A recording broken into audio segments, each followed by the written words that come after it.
Can you hear me? Yeah, Yes, yes. ma'am. Great. So, a very, very warm good morning to each one of you. Some 206 people who are logged in right now. Yes, it is a kind of a homecoming for me because almost more than 2 decades ago, I do remember ITS had played a very significant role in my journey. And I have always felt an extreme sense of gratitude for this institution. So when Sunil asked me that whether I can be there, uh, I just had to say yes. I have immense, uh, among the people who are closest to me, I still feel it is Chadaji, Pandey, Vikas, and all the people who has been as a Bhushanji, and of course, so many people. And it was such a pleasure to be in front of you, Mr. Sood. So it's an extremely emotional moment for me because every uh, every place adds its own value. So yes, in my journey, this place has a sure added value, and I have a deep sense of gratitude for that. Okay, having said that, today I was asking why me because I'm essentially a professor of marketing. Now, of course, wearing the hat of an academic administrator as well, but teacher at heart. So, well, in a conference which is very technology driven. But I think when I really looked around as to what value I can bring to the table, I can bring discourses, I can bring conversations, which kind of bring forth that if technology is not there, we're nothing. Like I may ask each participant, while Pandeji was mentioning VUCA, I remember 3, 4 years ago, we used to say it is one of the most cliched, often repeated word. But frankly speaking, we have understood the word or the acronym VUCA only today. See, today every word resonates with us. We know what volatility is all about. We know what uncertainty is all about, complex is all about, and ambiguous is all about. Courtesy this COVID 19 era in which we are living.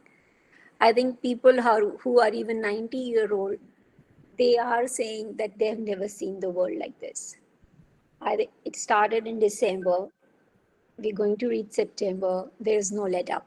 And we don't even know, which is where we say uncertainty is now understood. Complex is now understood. Because as managers, as administrators, as leaders, we all are just like, very colloquial way we say, twiddling our thumbs and kind of wondering what next, until how, until when. So in such a scenario where for the first time, I think yesterday I was looking at the newspaper and there was a uh, very unhappy news, I would say, which was saying that some 5 million people have lost jobs in July itself. And this is going to follow, this is going to continue. Uh, we are talking about that after a long gap, for the first time, like we knew that there are types of recession, V recession, U recession, L recession. But now, yes, we are actually witnessing, and we perhaps in times to come may witness for longer what we call it as pure structural recession. Uh, in such times, if I ask the audience, two questions: where is your money currently going? Out of, say, some 10,000 rupees that you're spending, where is the money going? And you would find it is a spectrum. At one end, you have bare essentials of life, like grains, cereals, food, all about agrarian products. And on the other side of the spectrum, I think most of our money is going in buying technology. So, in such a uncertain scenario, at one end we have the basics of life, and the other end we have technology. and both of them are almost equal. How I'm making this such a loud statement like almost equal? What if I take your mobile and your computing devices, could be a laptop, could be anything, away from you in today's scenario? Then you would recognize that what exactly I mean, that how the entire consumption has actually come down to these two things. And when I said that, yes, there are some millions of people losing jobs, there are some major disruptions happening in the economy, I think one thing which purely comes out as a rescue, like I think sitting in educational institution, the lady who was introducing me was talking me about new normal. If at all there is a semblance of any normalcy, it's all courtesy technology. So never ever in the history of mankind we have understood the importance and the implication of technology. So it makes me very happy that at least uh, people who are in this space, they are converging in forms of these conferences, these platforms, sharing notes, sharing ideas, sharing conversations, because this is the mainstay. We are looking with so much hope and optimism. In fact, in such dark hours, if there is one shining light, one glimmer of hope, which we are looking up to, is towards technology. So, yes, each one of you, whether it is a BCA student sitting and listening to me, or it could be an IT professor, imagine the role that you have to play. And of course, the second word which was there, which was nation building. So, actually, the nation owes it to you today. If we get our act together, if we are able to uh, upgrade ourselves, solve these VUCA problems, solve these, you know, issues which all of a sudden have come to us, uh, we look forward to you. So imagine the role that you have to play.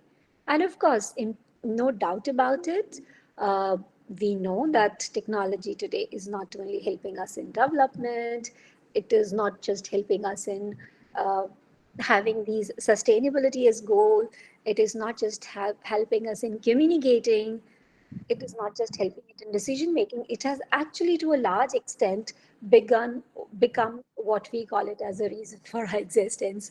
So in such a scenario where it is inevitable, where it is all pervasive, yes, we really really look forward. And which is where, like, I'm a marketing professor, I know that everything that is happening in today's scenario uh, is, is based on technology. So, only thing is what we have to be extremely cautious about, that like everything else in the world, this again could be double-edged sword. So, but that's one part we'll talk maybe a little later on. So right now, as my some of my learned colleagues like Pandeyji and everybody was talking about that, how the recent technologies or the recent innovations have actually made it possible. Yes, no doubt about it. Today, I can download something to the tune of gigabits in seconds. Uh, my computing devices are faster than ever before, and yes. Whether it is social media or it is retailing, which is now becomes e-tailing, we for sure are completely talking in terms of the recent and the complex uses of technology. Even amongst youngsters, I see that all these TikTok stars or YouTubers, uh, the amount of name, fame, money that they achieve overnight is all courtesy technology. It used to take ages to become superstar. Now you have overnight superstars which are coming courtesy technology. So yes, across all these things, we keep hearing that how Internet of Things is helping.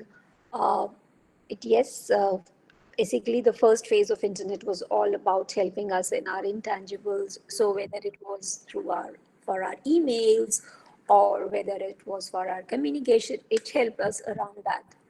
But the new internet, or I would say, the current usages are now even embracing the tangibles. So the modern internet for sure is dealing also with our assets. uh, I I know for sure each one of us, you know, that all those valuable things which we wanted to protect and something which we could always touch and see, now these assets are for sure in a way stored in that encoded form on a network to network chain, what we call it as blockchain or a ledger. And for sure, it is making uh, our assets much more safer, our transactions much more transparent, and not just this, but even what we call it as decentralized blockchain for sure is going to change our life, the way we manage our assets, the way we use machines, the way we simple things like the way we're going to rent a car, the way we are going to, I would say, even prove our identities, like, you know, how we're going to prove who we are. So the way we bank, the way our financial institutions work, the way we lend money, the way we borrow money, everything, you know, is going to be very, very different and very, very intensive.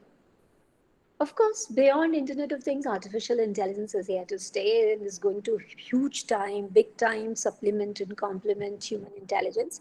I would never agree that it would substitute human intelligence, but yes, it will big time supplement and complement human intelligence. We already seen a lot of high level cognitive processes like thinking, uh, even thinking, perceiving, learning, problem solving, things which we thought uh, were purely human domains. We now see very clear applications of artificial intelligence there. So all this advanced data collection, aggregation, analytics, computer processing power, all of it, yes, it's making definitely our lives much more simpler. It's enriching our lives. It is definitely enriching our workspaces. Machine learning, and although what we these days we call it as or we engage in what was called deep learning, for sure has made all this very, very accessible. So yes, we can go on and on as to how these different technologies are making our healthcare, our, like, why go further. Like, if I can, and since most of the people who are listening to me are youngsters, if I ask you, one of the most, I would say, like, I'm a marketing, so most of my examples are going to be from that domain. Like, if you see, one of the most awaited event was who would become the principal sponsor or the main sponsor for IPL. And did you notice all three companies? So whether it was the final company who got the award, which was Dream 11, but I think the one other two who had put in the bids were edutech companies like Byju's and an academy. So where are the Pepsis and the ITCs of the world? So these are classic examples that what is here to stay and what is impacting the lives in such a big way. So nobody had heard of Byju's till about 5 years or 6 years back, and today Byju's is bidding for IPL, which is one of the most expensive proposition in terms of sponsorships, which is currently available. So that just explains the way technology has been touching our lives. That just explains how every child uh, is using these edtech companies like Byju's and Academies and Khan Academies, and there's a whole plethora of them working in that space. And not just there, but uh, adding value to the lives of those students, those who are sitting at home, uh, nowhere to go, nothing to do, but just to interact with them, with those technologies which are available. So I think, yes, as I say, like never before, it has become all important, all pervasive, all influential. And there is absolutely no way we can deny uh, all, all these artificial intelligence run tutors and online helps uh, is here to stay. The current generation for sure is learning very differently. Remember, in our times, our mother used to teach us how to cook, but today, whether it is tying the shoelaces or cooking in the kitchen, everything is actually available in form of a hack. And the children are not looking at parents or any other help, but just googling their stuff. So uh, for sure, I think COVID-19 has just made it very up close and personal. It is just in the face.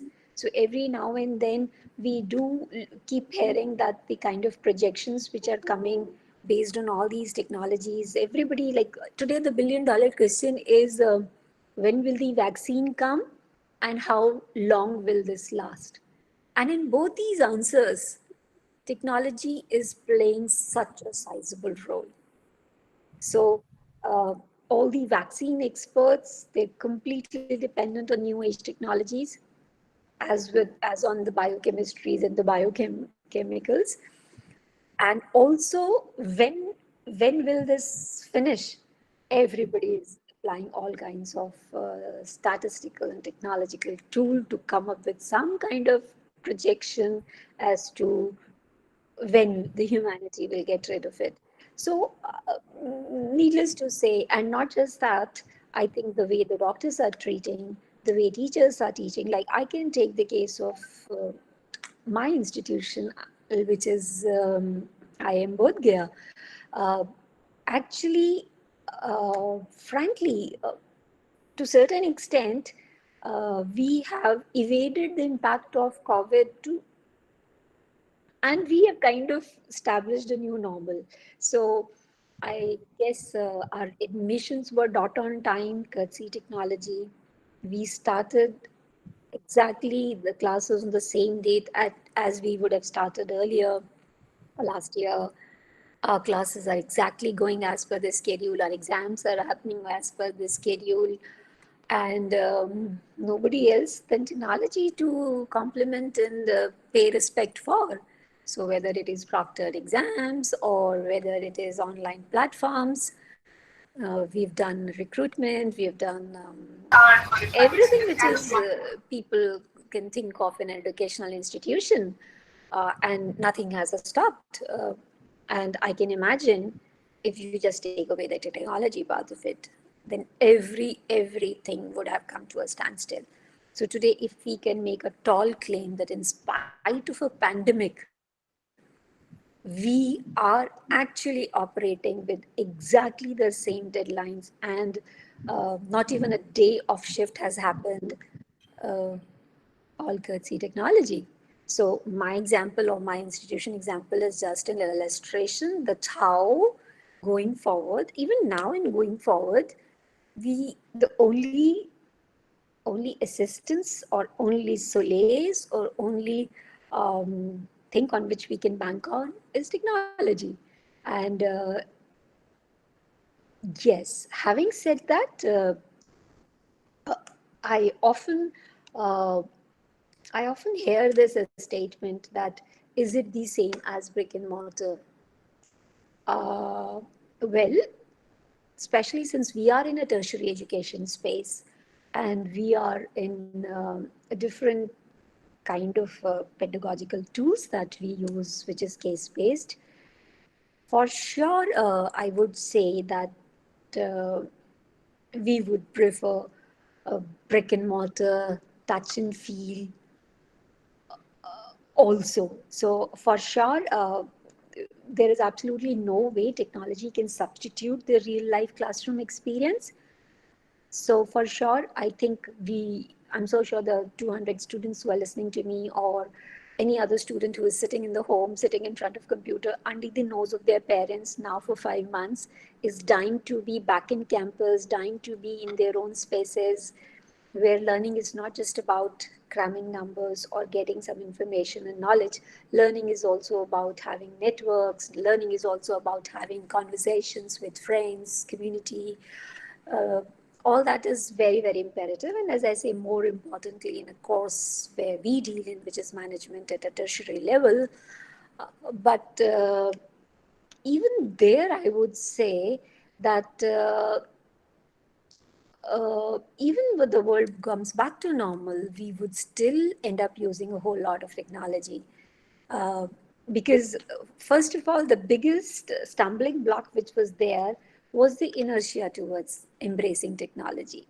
And COVID for sure has pushed humanity to embrace it overnight. So you've seen it already, irrespective of the age groups. Everybody is there on using technology, whether it is to purchase groceries through online, or making financial transactions, having certificate, like we don't store, like today in the morning my PGP or my MBA office was asking, ma'am, should we do away with all the physical filing? I said yes, this is the time for us to completely graduate to digital formats. So, with NSDLs and CSDLs really helping big time, DigiLockers being a reality.